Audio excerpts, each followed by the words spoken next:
ya no va de un lado al otro de la carretera, sino va de manera, o sea, de tal forma que vayan ustedes transitando de su carro así va a ir aquí de la longitudinal. Las causas las mismas que la anterior, repetición de carga pesada, o sea, tránsito indebido, pérdida de soporte, humedad, cuando tampoco tenemos un buen drenaje, cuando no hay. En las lineales creo que se volvió también una foto que sería como en el sentido en el que yo estoy avanzando. Ok. ¿No? Pero no sé, o sea, digo, las fotos que Mira, ahorita estas son aparecieron. longitudinales y estas son lineales. ¿Puedes poner tantito las lineales? Ah, sí, bueno, la de hasta abajo se ve que literal va como en el sentido, ¿no? Digo, Sí, no, y está bien tu comentario, pero yo creo que esta imagen no baja.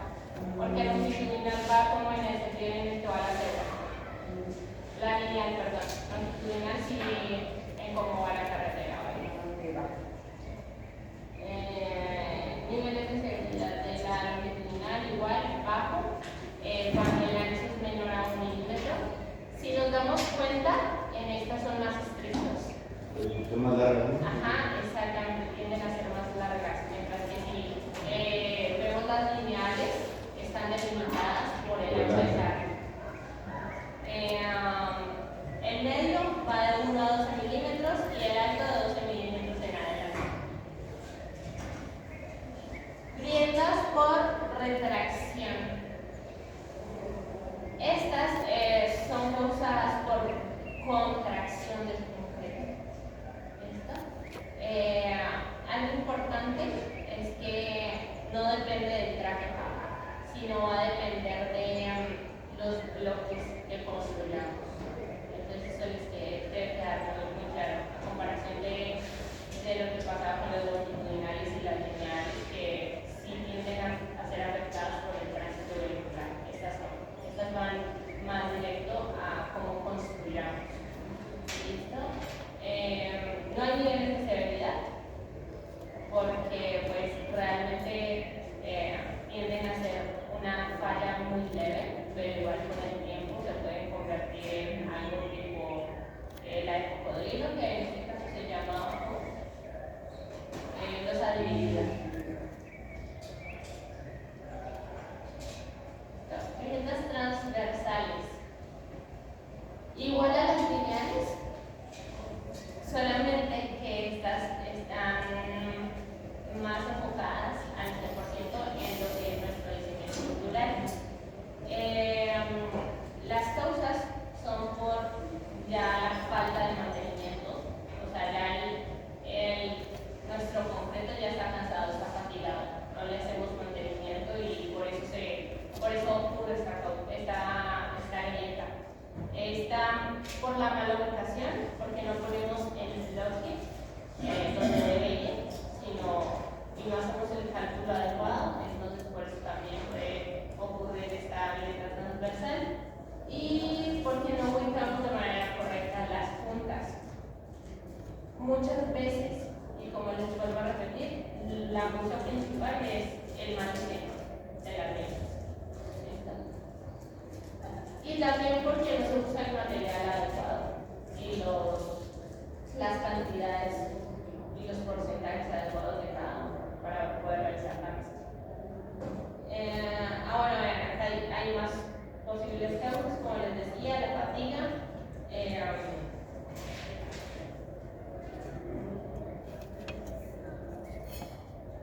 Acá nos hablaría un poco más de cuando hay distancias de 5 a 2 metros de puntas transversales, porque pues por lo general sí se evita llegar a ese punto.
alisar la losa y se va desprendiendo el agregado. Acá es importante tener en cuenta que la prima lo que es la inseguridad y la inestabilidad del vehículo, porque se convierte, en lugar de tener el pavimento como más agarre, lo que hace es perder el agarre. Desprendimiento, lo mismo en nuestro pavimento, solamente que viene a ser un poco más grave la situación, porque se tienden a empezar a generar nuestros famosos baches. Entonces, las causas principales, lo que son el congelamiento y descongelamiento de los agregados. En ocasiones hay materiales que son diseñados y son usados para ciertos tipos de temperaturas, alturas y lugares. Sí, cuando no usamos estos materiales en lugares adecuados, pues puede suceder que hay congelamiento o descongelamiento. Hay congelamiento o descongelamiento del mismo. Y se genera el desprendimiento. Y también porque hay contaminación del producto a la hora de ponerlo en lo que es nuestro grano. Tenemos el escamado, es superficial, no afecta directamente a la estructura, solamente a nuestra última capa. La causa principal de estos son el clima. Yo podría decir por experiencia propia que el clima es de los principales factores que pueden llegar a causar el deterioro de, sobre todo lo que es el escamado.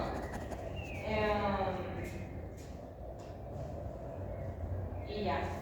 Niveles de severidad, bajo, medio, alto. Bajo, cuando la superficie todavía no, o sea, ni se siente que hay un escamado, solamente se puede visualizar. Medio, cuando la superficie de la losa ya realmente está dañada, en lo que es un 15%. Y alto, cuando esa superficie está realmente deteriorada a más del 15%. Daño en el sello de la punta. Acá se ve súper claro. A ver, acá en el interior. Vean, estas divisiones son nuestras famosas puntas, que como bien sabemos se tienen que rellenar para que se puedan consolidar nuestro pavimento rígido, nuestras losas de pavimento. Si las puntas están mal pegadas, mal rellenadas, suceden estas fallas que son súper peligrosas, sobre todo para las bicicletas, para las motos, porque prácticamente son como un top en la vía, pero que no vemos y nos pueden ocasionar un accidente grave. Entonces, muchas veces se deterioran, ya sea por humedad, por tránsito, sobre todo por humedad, o porque no usamos el material adecuado para su relleno. Y ya. Nivel de severidad, bajo, medio y alto. Bajo, cuando el sello de las puntas está en buenas condiciones, por lo general para este nivel de severidad lo único que se hace es como resanar y rellenar si haga falta. Cuando es medio, es posible que sea por exceso de agua. ¿Sí? Normalmente no debe estar por un ancho de más de 3 milímetros, entonces también en eso se van a fijar en campo si la punta está bien o no está bien rellenada. ¿Listo? Y está súper deteriorado cuando el nivel de severidad es alto y ya no hay más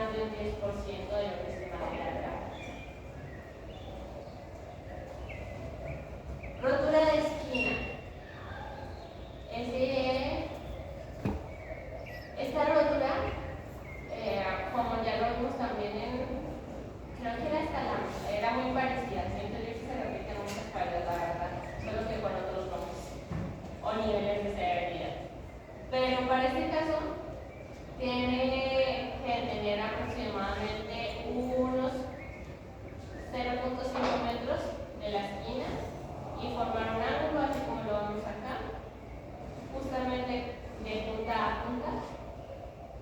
Esta es una falla también estructural. Causas: el tránsito y como que tiene menor resistencia requerida. Esto también. Bajo, medio y alto. Las dimensiones cuando es medio, esta vivienda tiene entre 130 milímetros. Tiene entre 130 por 130, entonces acá usted tiene acá y listo. Cuando es medio, es porque de un lado tiene 130 y, bueno, de 130 por 130 hasta los 300 por 300 milímetros. Y alto cuando ya cada lado tiene más de 300 milímetros.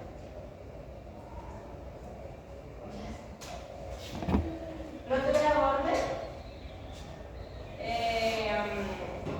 Las causas más posibles son sobre todo también por esfuerzos excesivos, ubicuidad de materiales débiles, acumulación de agua. Siempre que haya humedad en las zonas, la verdad es un peligro si no tenemos buenos niveles de permeabilidad y un buen sistema de filtración. Niveles de severidad también bajo, cuando va hasta los 5 metros, 0.5 metros, medio, cuando va de los 0.5 metros a los 100 milímetros, ¿sí? Y alto cuando va hasta los 100 milímetros de su ancho, longitudinal. Desplazamiento por alargado. La verdad es que sí no lo había escuchado, pero es cuando o sea, no lo había escuchado con este nombre, pero es cuando tenemos nuestra losa y lo que hace es nuestra losa es, ¿sí? Buenas noches. ¿Listo? Sí, lo que hace es separarse. Hay varias causas.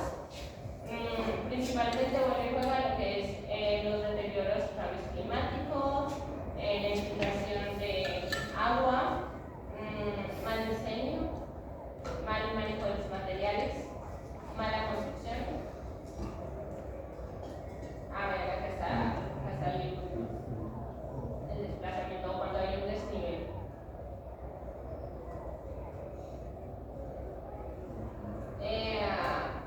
Las posibles causas de este mismo escalonamiento: asentamiento por el terreno, de cimentaciones bajas, de baja resistencia, bombeo o erosión, que vuelve a jugar la densidad del agua, presencia de humedad y erosión de la cuña de sobreancho. Niveles de severidad: bajo, medio y alto, cuando se ha corrido entre 3 y hasta 10 milímetros es bajo. Cuando va de 10 hasta 20 milímetros es medio, y cuando es alto es mayor a los 20 milímetros. El bache reparado, como les decía también de los pavimentos flexibles, no hacemos un bacheo en buenas condiciones, y lo que sucede en este caso es que también genera inestabilidad en el vehículo. Las causas: normalmente usamos los materiales inadecuados y esto a la larga puede generar un deterioro peor del que ya había antes. Niveles de severidad: bajo, medio y alto, dependiendo qué tan grande también pueda llegar a ser. El bombeo. Hoy en día usamos mucho del bombeo para poder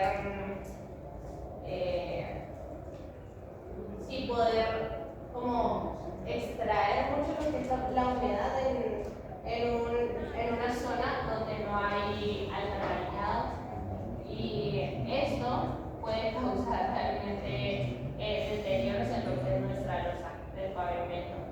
Entonces, normalmente es por el sellado de puntas deficientes, la infiltración de agua, como les mencionaba, y la acción de vehículos que no está permitida.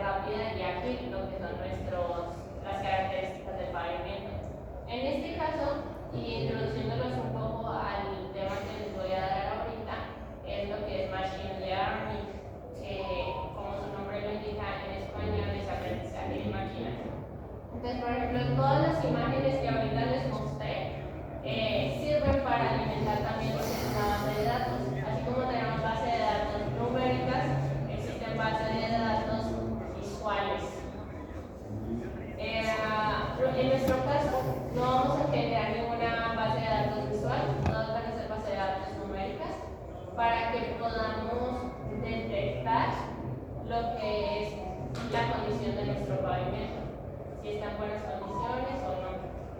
Y es lo que nosotros como ingenieros civiles le llamamos el PCI, o el índice de condición del pavimento. Dicho lo anterior, vamos a continuar con las otras diapositivas. Entonces, hasta acá deterioros de pavimento rígidos. La clase pasada fueron flexibles.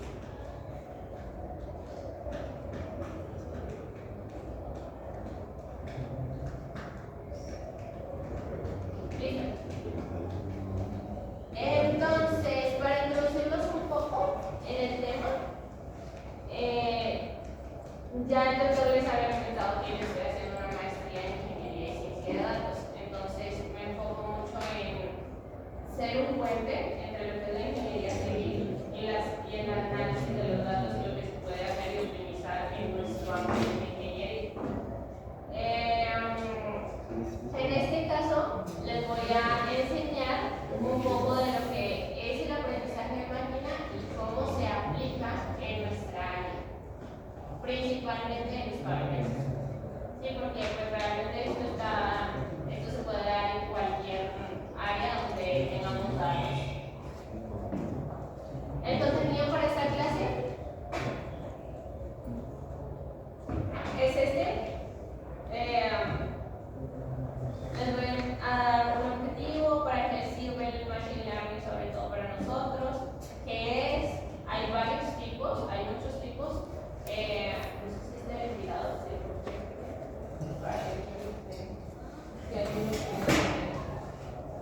yo estoy bien.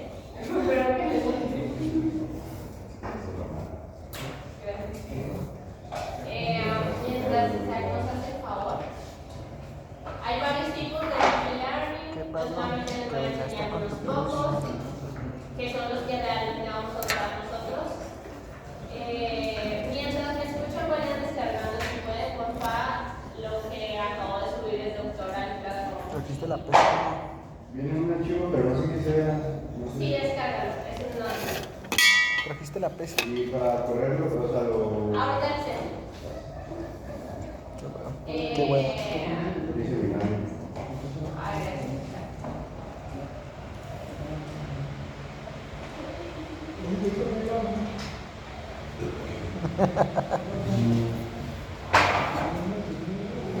Ey, pregúntale al Adrián qué comimos, güey.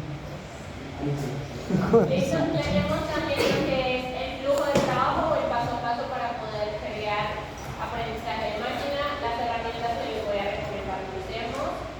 Les voy a presentar 3 casos prácticos y recomendaciones finales. Posteriormente a esto vamos a empezar a programar juntos.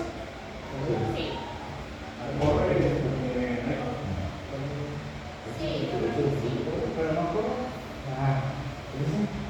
solo que es un poco más difícil. Bueno, objetivos.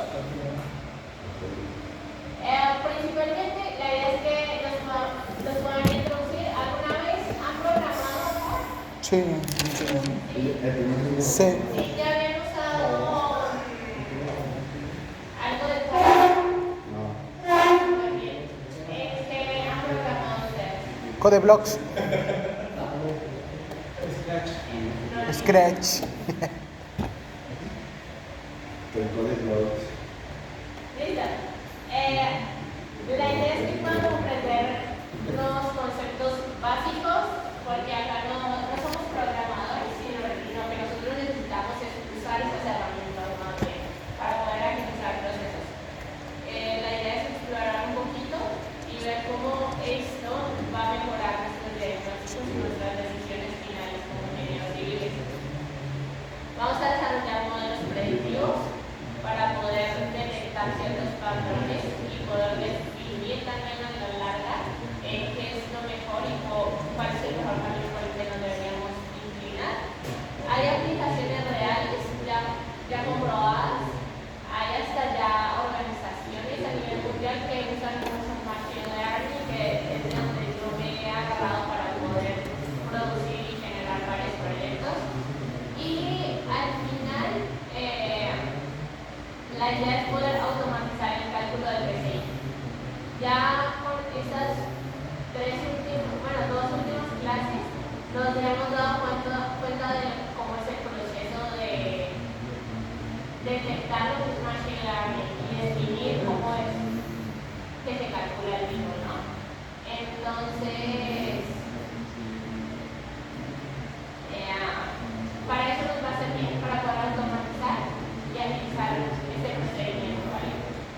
no quita que ustedes no tengan que hacer la tarea, no quita que no tengan que hacer el proyecto, sino que les va a ayudar a agilizar la toma de decisiones siempre.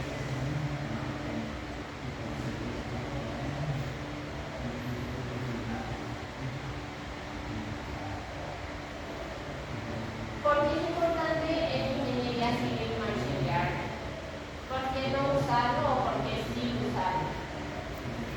Como les comentaba, lo que nos va a ayudar a hacer es incrementar nuestra precisión, poder dar diagnósticos previos antes de hacer cualquier ensayo. Y también eso va a reducir costos, tiempo, procesos también en cuestión de contaminación, si necesitamos hacer algo similar, optimizar mejor las inspecciones. Como ingenieros civiles siempre somos los que decimos sí, no, se aprueba, se niega, se puede desarrollar lo uno, se puede desarrollar lo otro. Entonces al final esto nos va a ayudar a mejorar nuestras inspecciones a la larga. Y en el caso del PCI, detectar fallas tempranas para prevenir. Optimizar las decisiones del mantenimiento con algoritmo de aprendizaje automático nos ayuda a lo que es poder identificar ciertos patrones. Muchas veces cuando usamos machine learning podemos ver si encontramos cosas que nos puedan funcionar, ya sean patrones que se repiten, que a simple vista no podemos analizar. ¿Sí? Siempre que tenemos una base de datos o tenemos resultados, lo que necesitamos es analizarlos para saber cómo van a manejar los mismos. Entonces, para esto también nos ayuda. Vamos a hacer análisis de variables críticas. En el caso del PCI tenemos muchas veces lo que es el IRI, tenemos lo que es el TESAL, que es el número de los equivalentes. ¿Qué otras cosas tenemos? La precipitación, la radiación solar, la edad del pavimento, el espesor. Tenemos, es más, podemos llegar a tener más de 50 variables que nos definen qué es nuestro PCI. Pero cuando usamos este tipo de máquinas, podemos detectar qué variables predominan más sobre otras y descartar las que no y evitar costo de sensores. ¿Okay? Hay algunos casos de estudio, por ejemplo en mi caso en Colombia ya han hecho mucho lo que es el estudio con sensores. De estos sensores se pueden extraer datos para así poder implementarlos en lo que es nuestro programa. Y pues la mejora continua en prácticas. ¿Por qué? Porque detectamos patrones más rápido. Y el machine learning es una rama de la inteligencia artificial. Si nos damos cuenta, acá, todo esto es inteligencia artificial. Todo esto. Este círculo de acá es el machine learning. Y dentro de esa rama tenemos algo que es el deep learning, que es el aprendizaje profundo. Hay otras ramas que yo no voy a tocar, donde está el data making y donde está el big data. Pero esa rama no la vamos a usar nosotros. El machine learning, en resumidas cuentas, es una serie de algoritmos que aprenden por sí solos para poder darnos resultados. ¿Vale? Se enfoca en tres funciones principales: predicción, clasificación y detección. En el caso de predicción, por ejemplo, nosotros lo vamos a usar para el PCI. Para el caso de clasificación, nos puede clasificar el tipo de mantenimiento o el tipo de material, o también aclararnos un poco más de la zona o el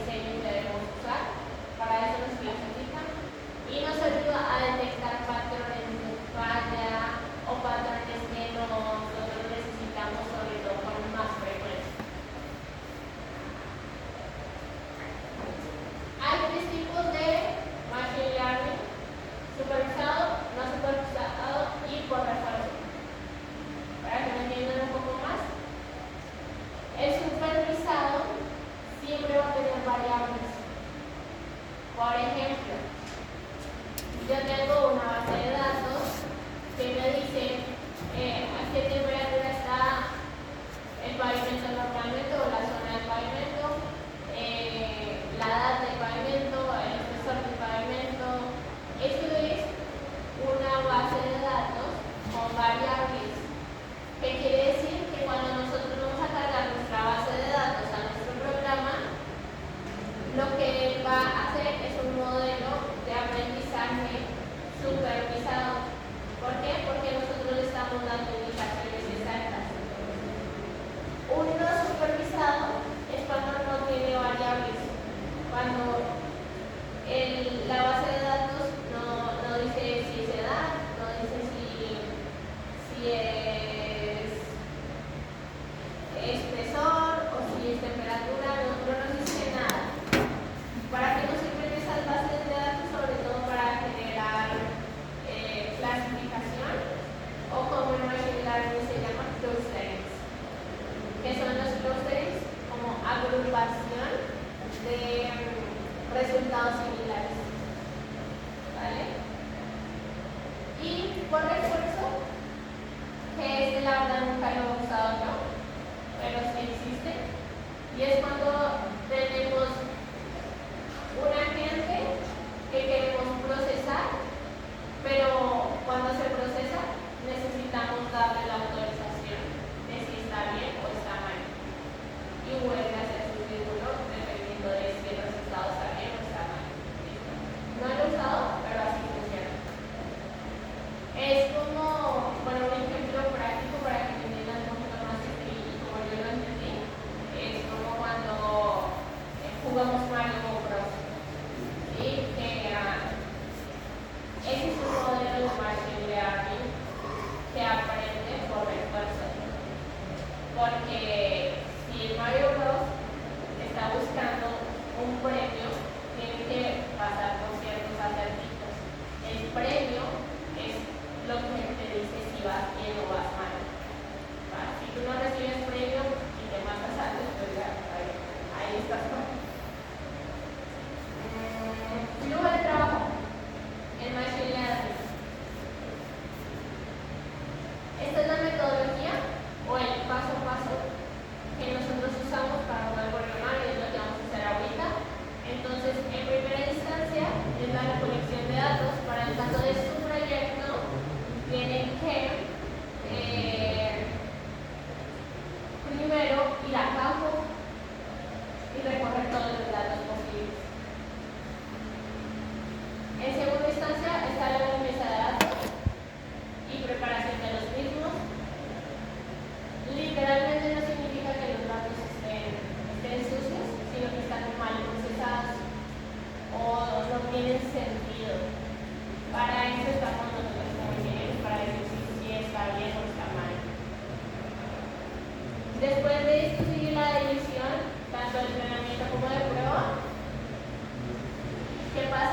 está el error absoluto, el error medio absoluto, está el coeficiente de error, está la exactitud o la accuracy, está el recall, está el F1 score, que estos últimos predominan para lo que son clasificación, o sea, aprendizaje no supervisado.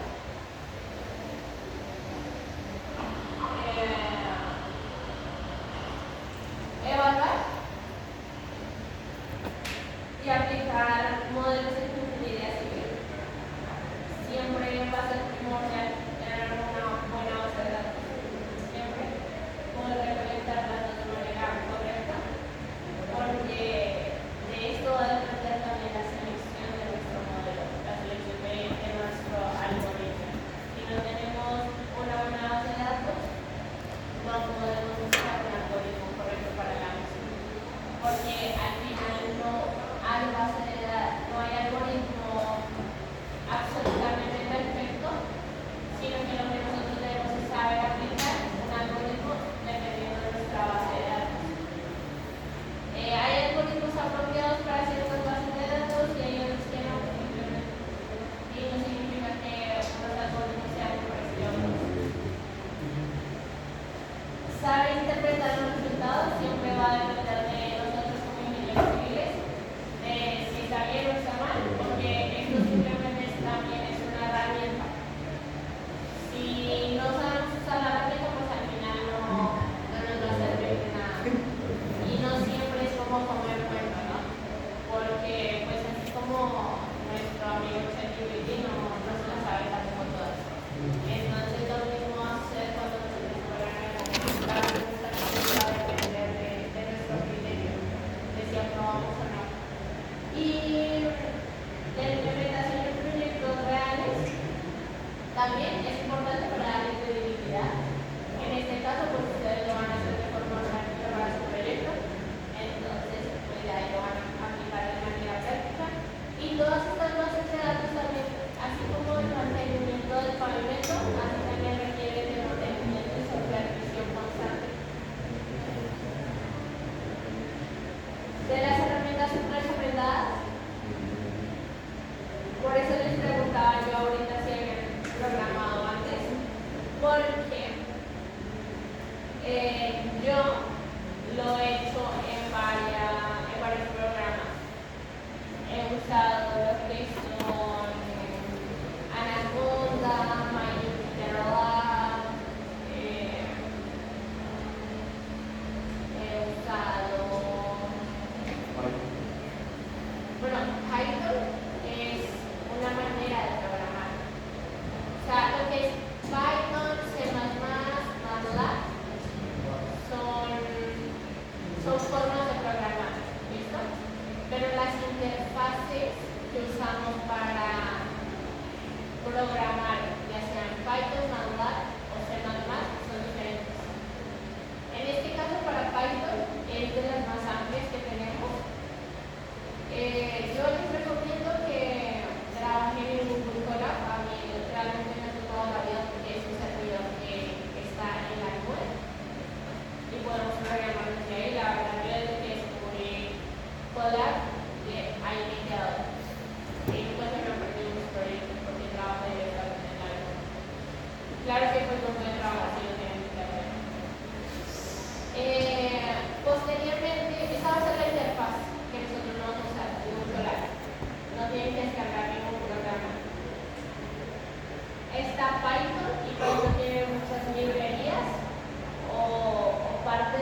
todas sus versiones.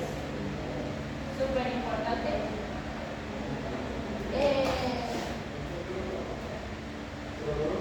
También recolección de datos es efectiva, porque como les decía, si tenemos datos que no nos sirven, pues vamos a tener modelos que no nos sirven.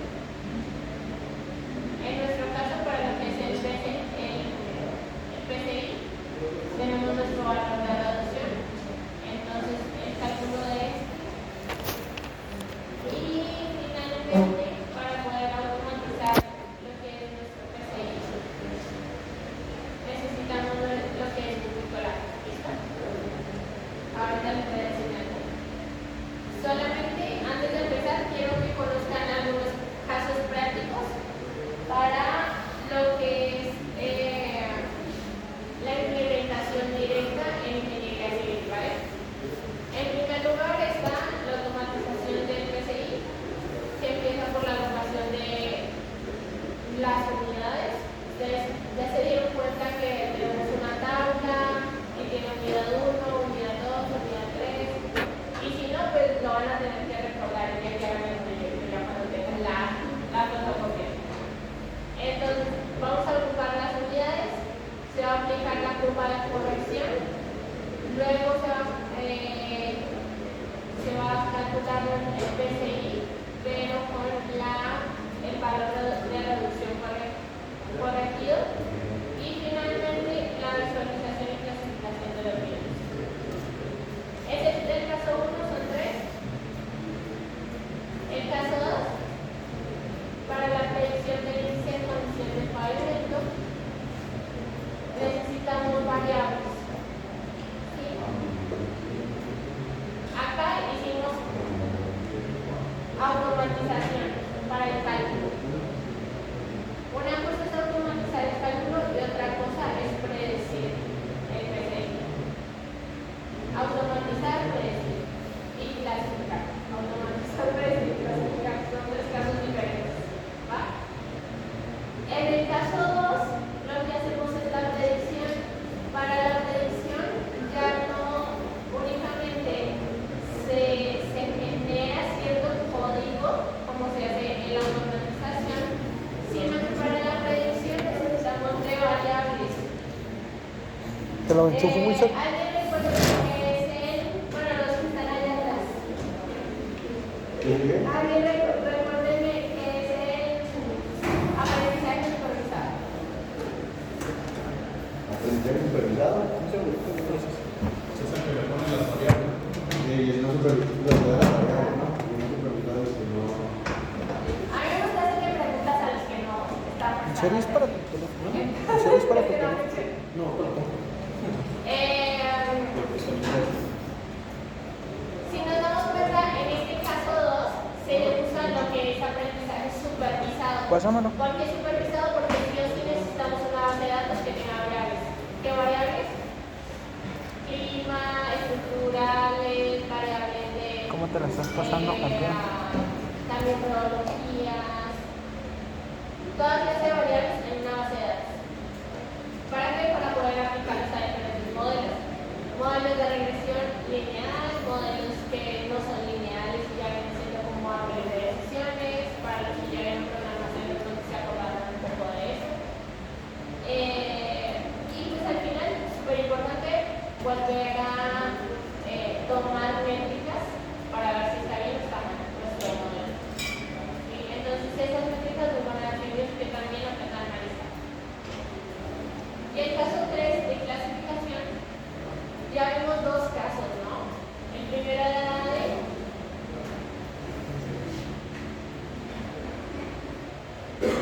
automatización. El segundo de predicción. Y el tercero, clasificación. Muy bien. Modelos de clasificación hay muchos. Pero, vean.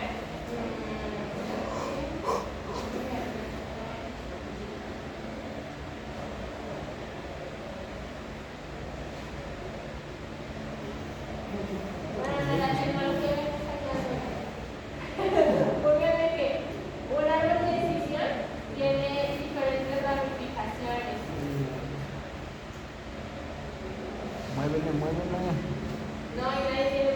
¿Qué falta?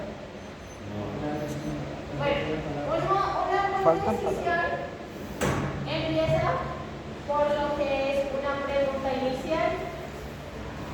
De esa pregunta se desprende un sí o un no o otras preguntas.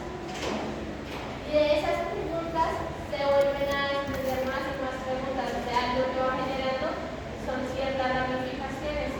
Eso es uno de tantos algoritmos que se pueden hacer. Existe también lo que es el random forest, que son varios árboles de decisiones o múltiples árboles de decisiones. Entre más árboles de decisiones, mejor predicción va a tener nuestro algoritmo. ¿Saben? También va a depender de qué tan robusta sea nuestra base de datos, porque muchas veces no es necesario tanto árbol. ¿Sí? Recomendaciones finales: recolección de datos para el cálculo que sean correctos, por favor. Usar Google y Python. ¿Qué es Pandas, verdad? Pandas hace parte de una librería, es una librería de Google. Visualización de resultados en gráfico es algo que yo siempre recomiendo, que tan pronto tenemos una base de datos poder analizar los datos. ¿Sí? ¿Y cómo lo hacemos? De manera práctica, desde verlos en una gráfica. Y por último, validar los modelos antes de poderlos aplicar realmente. Recursos y contando. Acá, en estas diapositivas que seguramente los que estudió, van a tener lo que es algunos cursos para poder entender qué es más el machine learning. Van a saber cuáles son de las librerías más importantes y los algoritmos más importantes. Entonces yo les recomiendo que desarrollen un tiempo que las puedan ver. Y también